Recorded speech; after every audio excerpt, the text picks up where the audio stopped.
I never thought I'd be the guy posting something like this, but here I am. My name's Mike, and I've been with my wife, Lisa, for about 8 years now. We met in college, got married pretty young, and honestly, for the most part, things seemed solid. She's beautiful, confident, and a little bitchy sometimes, but I like that about her. She's the kind of woman who always knows her worth and makes sure everyone else does too. At first, our marriage wasn't perfect. Little fights, the occasional misunderstanding, but nothing out of the ordinary. We had 2 kids, a nice house, decent jobs. Life was okay. But about 6 months ago, I started noticing subtle changes. She was more distant, often on her phone, hiding it when I'd walk into the room. She'd brush off my questions, make vague excuses when I asked where she was or who she was talking to. I brushed it off, convincing myself it was work stress or her trying to get ahead at her job. We also had some minor fights about her spending too much time at the office, coming home late, and her being unusually secretive about her phone. The thing is, I tried to ignore it, tell myself I was just paranoid. But then I started noticing things that didn't add up. Small things. Her perfume smelling different when she came home, lipstick on her collar that wasn't mine, and her never wanting to have sex anymore, which was weird because she used to be pretty insatiable. She'd always come up with some excuse. Tired, stressed, she wasn't feeling it. But I knew her well enough to realize she was avoiding me, and I could feel the distance growing. Still, I didn't want to jump to conclusions. I tried to keep things normal, maybe be more attentive, but deep down I was worried she was cheating. Then one night I was scrolling through my phone and I saw a message pop up on her work email. It was from someone called Jake, and the subject line just said, "Great job today." No big deal, right? But the tone of the message struck me as odd, friendly, maybe a little too friendly. I opened it and it was more than that. They exchanged a lot of messages, more than a typical work-related conversation. Flirty comments, jokes that seemed a little too personal. References to the last weekend when she was supposedly working late. I felt my stomach drop like I'd been punched in the gut. I kept reading and then I saw a picture attached, her in his bed, topless with her hair spread out and a look on her face that wasn't just tired or stressed. It was, you know what I mean. I couldn't believe it at first. I thought maybe it was some kind of weird prank. I stared at the picture, my hands trembling. My mind was racing. How long has this been going on? How many nights had she been sneaking off? I was furious, but mostly just crushed. The woman I married had been cheating on me with my own subordinate at work, and she had the nerve to send me that picture like it was some kind of joke or a trophy. I felt a mix of rage and heartbreak I'd never experienced before. I wanted to confront her right then, but I knew I had to gather myself. I needed to know more before I said anything, so I kept digging. That's when I found out about the recordings. Turns out, someone at her work probably. That same guy Jake had recorded them during the retreat, a team building event. Supposedly, it was meant to be some kind of HR document about harassment or misconduct. But what it actually showed was her going into a hotel room with him, both of them clearly doing more than just talking. I saw the moment they kissed, then the scene where they were in bed together. The footage was shaky, but enough to see her face, her body, the way she was moaning on that recording. I couldn't believe she'd be so stupid. After all her talk about how I should trust her, how I was paranoid, she was out there screwing my subordinate and thinking she was smart about it. I was numb. I didn't sleep for nights. Just sat there staring at the screen, replaying everything in my head. I kept thinking about how she'd lied to me, played me for a fool. I was furious at myself for not catching this sooner, at her for betraying everything we built. I kept asking myself why she did it, what I did wrong, but mostly I was just angry she'd thrown away everything we had over some stupid affair. I didn't even know how to feel anymore, hurt, betrayed, pissed off, humiliated. But I knew one thing, I wasn't going to let her get away with it. No way. The confrontation was the storm I didn't see coming. I waited a few days, trying to figure out the best way to approach her, but the evidence was eating me alive. I couldn't keep pretending everything was fine. I decided I needed answers, so I sat her down one evening right after she got home from her work dinner, which I now knew was a lie. She walked in all bitchy and dismissive like she already knew what was coming. "Lisa, we need to talk," I said, trying to keep my voice steady but shaking inside. She rolled her eyes, smirking. What now? You're always accusing me of something. Can't a woman have a little peace? I didn't waste time. I pulled out my phone, showing her the video and the pictures. Who the hell is Jake, Lisa? Explain this. Because this looks like more than just some innocent business dinner. I saw the videos. You're cheating on me with my subordinate. Her face froze for a second. Then she started laughing, loud and mocking. Oh, please, you're so paranoid. It's just sex. It doesn't mean anything. You think I'd be stupid enough to get caught. That's your problem. You're insecure. Her words hit me like a punch to the gut. I felt the anger rise up, hot and uncontrollable. I couldn't believe she'd just brush it off so casually like it was nothing. Insecure. You're the one who's been sneaking around, lying to my face, hiding your phone. You think this is just sex. You're damn right I think it means something. You've been cheating on me, Lisa. She crossed her arms, her bitchy smirk still plastered on her face. I was stressed, okay. Work, been crazy, and Jake, been there for me. It's not a big deal, you're overreacting. She looked me dead in the eyes and I saw the disdain there, the way she thought she could just dismiss it all like I was some idiot. I felt a mix of rage and heartbreak I'd never known before. How could she lie so effortlessly? How could she just brush off something so monumental? I remember clenching my fists, wanting to scream, wanting to shake her, but I kept my voice calm, cold even. It's more than stress. You're cheating on me with my subordinate. Do you even realize what you've done? Do you have any idea how much you've hurt me? Her eyes flicked away, but her smile never faded. Look, Mike, I don't want to fight. I made a mistake, okay? It just happened. It was a stupid thing, and it doesn't mean I don't love you. I don't want to ruin everything. That's when I realized her game. She was trying to manipulate me, make me feel guilty for catching her. Classic. She'd been doing this all along, lying, hiding, pretending everything was fine. Now she wanted to spin it into some kind of mistake and move on. I felt the betrayal like a knife twisting in my gut. All that time, all those moments I thought we were building something real, and she was out there doing God knows what. I knew I had to make a choice. I looked into her bitchy, defiant face, and part of me wanted to just walk away, forget it all. But another part, stronger and more furious, wanted to make her pay for what she'd done. I told her I needed time to think, but inside, I already knew I couldn't stay in this marriage if she was going to lie to me, cheat on me, and then try to pretend it was all just some mistake. That night, I couldn't sleep. My mind kept circling around her words, her lies, the videos, the image of her in bed with him. I felt like I'd been punched in the stomach so many times I didn't even know which way was up anymore. I kept asking myself how I missed all the signs, how she could be so cold, so callous about ruining what we had. And I knew, deep down, I was done trusting her. I was done pretending everything was fine when it was. The next morning, I woke up with a clear decision, one I didn't want but knew I had to make. I was going to confront her again, but this time, I was done being the nice guy. I wasn't going to let her manipulate me anymore. I had to get out of this toxic mess, even if it broke me, because at the end of the day, I deserved better than a wife who thought she could cheat and lie her way out of it. The following days were a whirlwind. I couldn't focus on work, couldn't sleep, and I kept replaying everything in my head, her sneaky texts, the videos, the way she lied so effortlessly. I started mapping out my next move, knowing I had to act fast before she slipped away further into her lies. I decided I'd tell her I was leaving. I knew I couldn't stay and pretend everything was okay after what I saw. I also wanted her to feel the consequences of what she'd done, especially because she was so confident she could just brush it off. I wanted her to realize I wasn't some fool who'd keep accepting her bullshit. But I also knew I had to plan carefully. This wasn't just about words. I needed proof, a way to make her realize she couldn't screw me over and get away with it. I set up a little surveillance, sneaking around her phone and email, trying to catch her doing something else. I knew she was cunning, but I needed her to slip up again, to prove she was lying even more.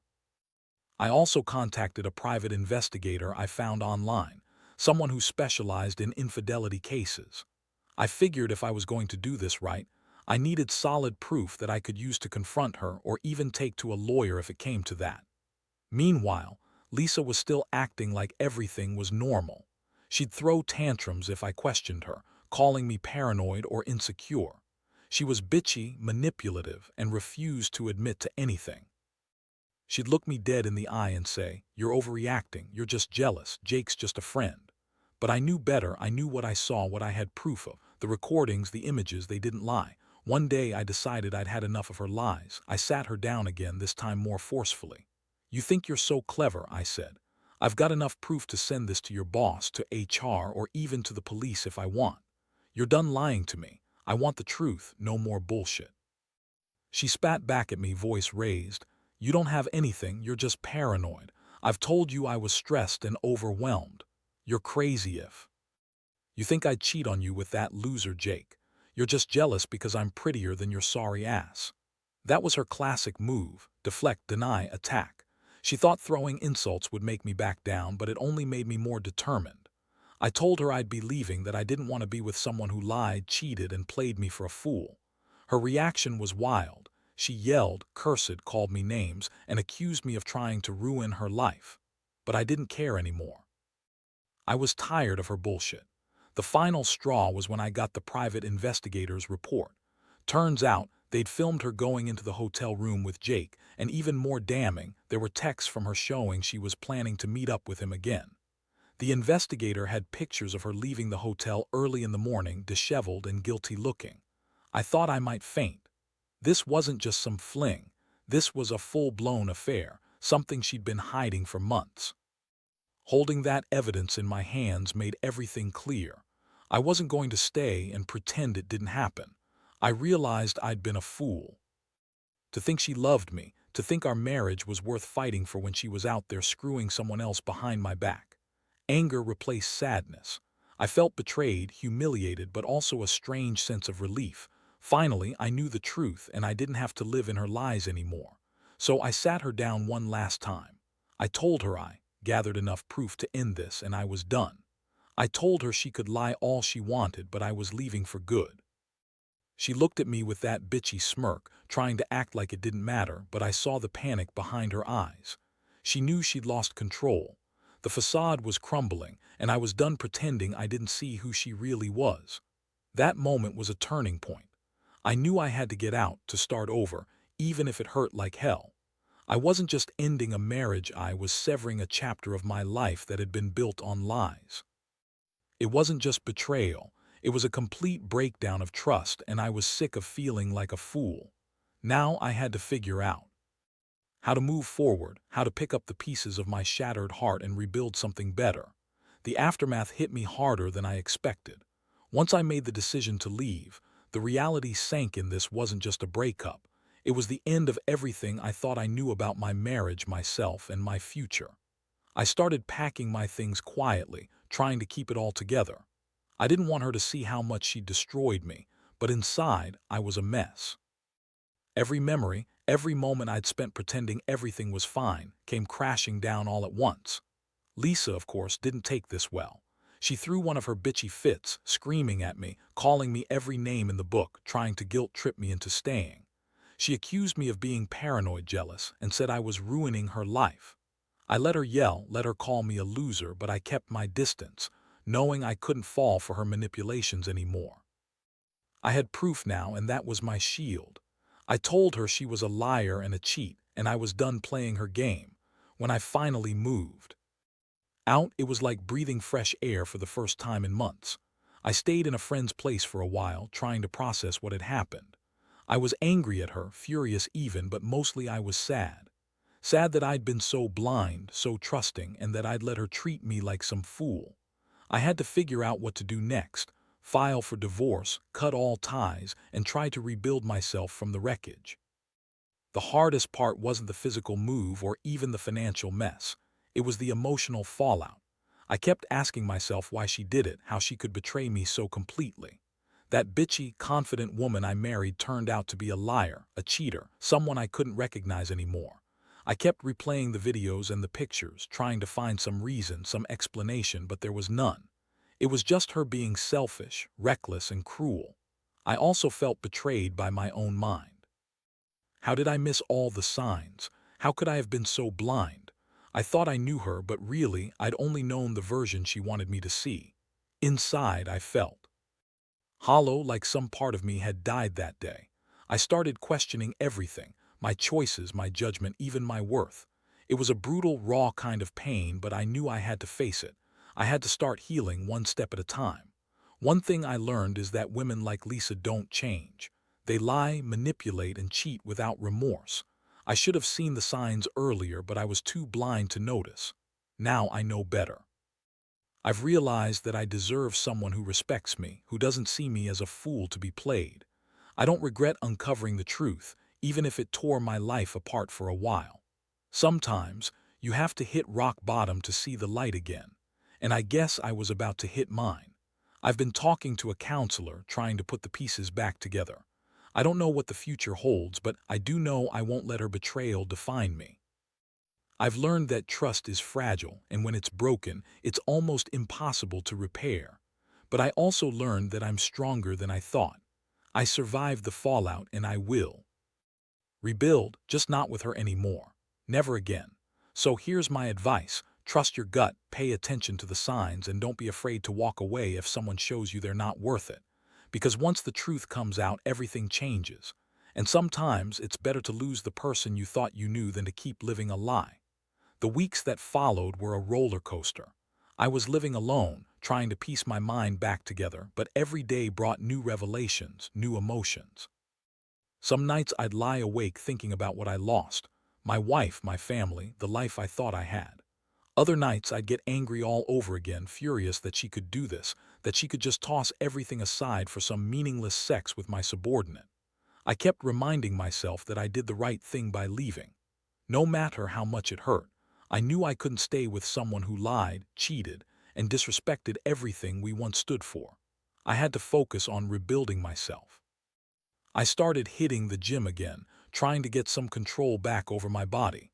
I was determined not to let her break me completely. I also poured my energy into work, trying to drown out the chaos inside my head. But underneath it all, the betrayal still cut deep.